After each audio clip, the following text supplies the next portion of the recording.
amazing complications, the whole means testing apparatus and so on. So there's lots of attractions about it, and I think particularly from a gender angle. The problem is, I think, twofold. One is there is a genuine incentives question, and you've got issues about, well, are you going to pay people to be surfers in Cornwall who just say, if it's an unconditional offer, well, I'm not going to turn up. The whole incentives and motivation issue. And then there's the question of how high you set this basic income and what it's actually going to cost.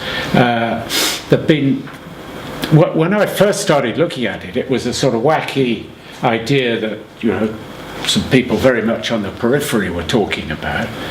But now it's moved, into serious policy discussion. Guy Standing's done a book quite recently, so he's a big proponent of it. I think he underplays the counter-arguments, frankly.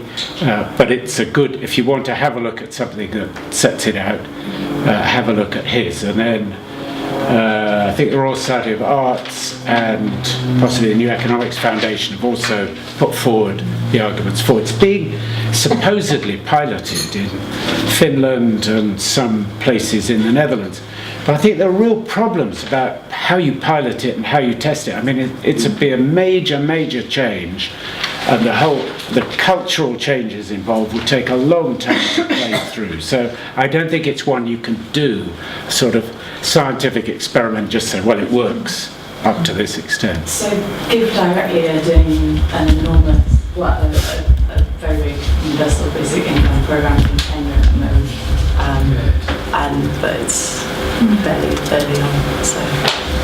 Well, I think I think it is very useful to have experimentation, so we learn maybe more about what works, and it brings the issue of the interaction between welfare and paid economic participation into actually in a way where in this country, in most countries, that's needed. Yeah. Thank you. We have time for one more short question, Kelly. Yeah, I was just thinking about the reverse convergence, and wanted to add a couple more pieces and wondered whether you'd thought about them. I mean, the structure of economies now is toward more and more part-time work and gig economy and other things like that. And so part-time work is becoming the norm. And I think that a feminist approach to men also says they are actually very much struggling, young men are, with not being able to reach this ideal of a career ladder and full-time work.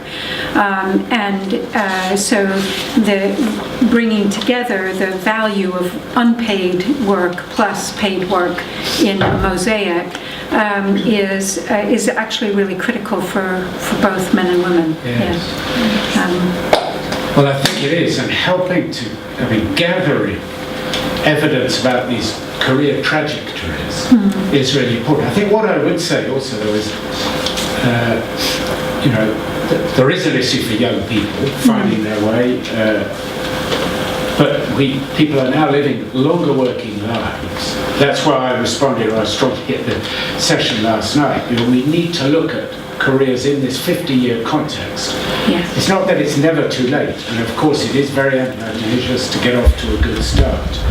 But we really need to be saying, well, at any point in people's careers, they can be using the competencies they already have or gaining new competencies. And because, to use economic jargon, the investment horizon is longer now, so there's a longer payback period for investing in learning and looking at it. I also wanted to think what you were saying about the choices that women make, oftentimes not to advance, made me think of the other end of the spectrum of some work, I think by the Levy Institute, on poverty indices that combine income and time. So that a lot of the choice isn't just self-confidence or something, but is about rational choice, saying if I could get more income, but it would so much impact my time that I wouldn't actually have the same standard of living. Yes. And those seem to me really sensible questions to people to put them themselves. Yeah. Okay, thank you very much indeed.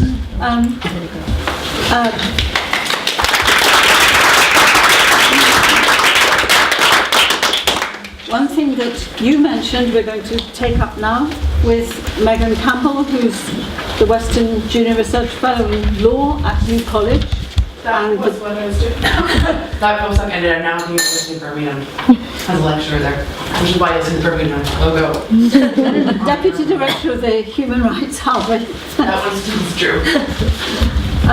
And an expert, and this is true, on the Convention on the Elimination of All Forms of Discrimination Against Women, and she has a massive book on this, either out or in the offing, and she's going to talk, I think, about the role of inquiries, the special potential of inquiries in this area. Over to you. Thank you. Thank you for everybody for waiting this long to come, and thank you to Paul and his team for organizing such a wonderful conference.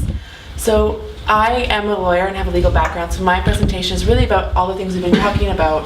How do we hold government to account for these violations and inequalities we see? What role can law play in changing these norms and getting accountability and justice for people?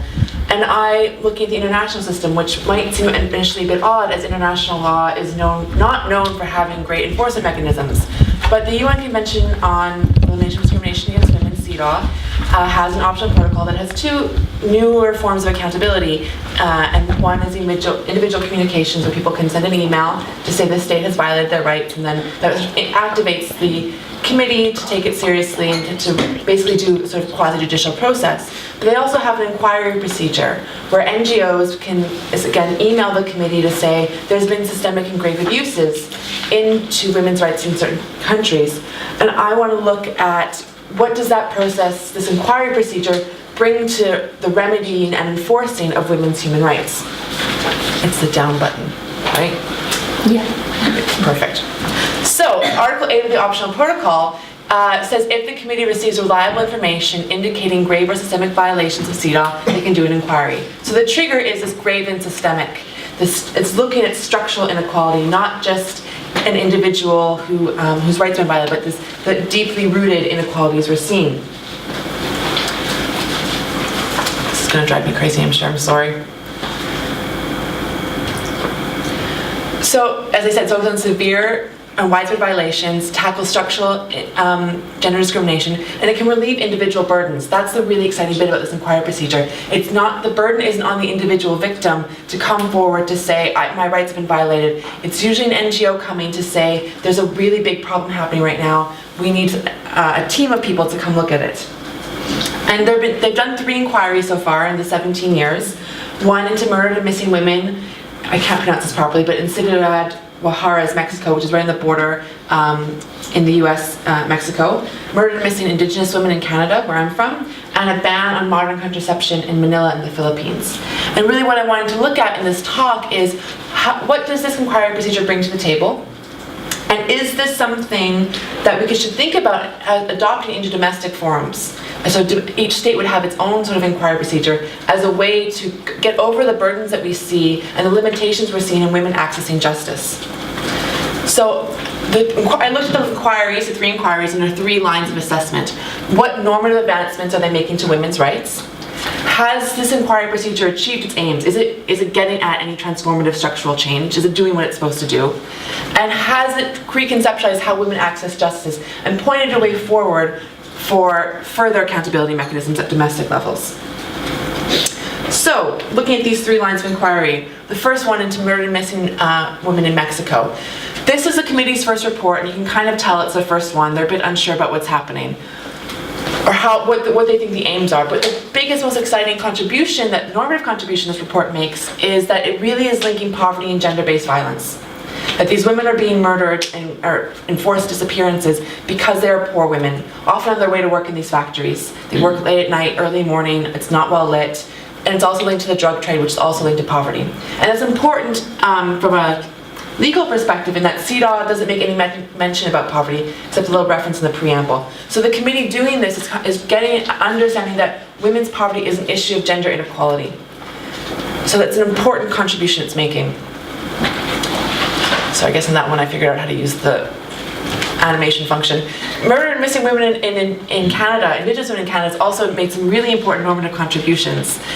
In that it took, which we talked about kind of all 2 days, is an intersectional approach. It really did look at gender-based violence in terms of race, gender, and poverty. It recognizes Aboriginal women, they don't trust the police because of their race.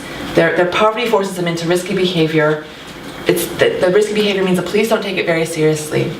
So it really understands that it's colonial policies, it's gender, it's a lack of trust between Aboriginal communities and the police that's creating this confluence of factors that makes Aboriginal women go murdered and missing. And it's also important, this one, in that it fleshes out CEDAW's standards. So under CEDAW, states have to take appropriate measures to achieve gender equality. And of course, what appropriate measures means is open for lots of interpretation.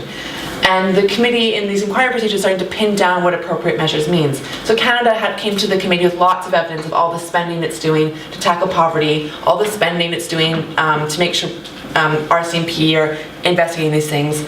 But what this committee held Canada task for, it wasn't a coordinated national plan. It was all very piecemeal. It was a lot of trickle-down poverty plans. Like, so we'll put housing out there, but it's not targeted towards Aboriginal women. And so trickle down to them. And the CEDAW committee said that wasn't enough. You need to have a very coordinated plan that is focused on Aboriginal women if you want to meet your CEDAW obligations. And then the last one is a ban on contraception in Manila. And this was also a really exciting one, particularly in light, unfortunately, of Donald Trump and his attacks on women's reproductive rights. I think when I was writing this, it was just 2 days afterwards he companies now are allowed to have exceptions to providing women's contraception under health insurance. So in the Philippines, due largely to the role of the Catholic Church in the state, modern contraception was banned. It reverted more to traditional methods. And the committee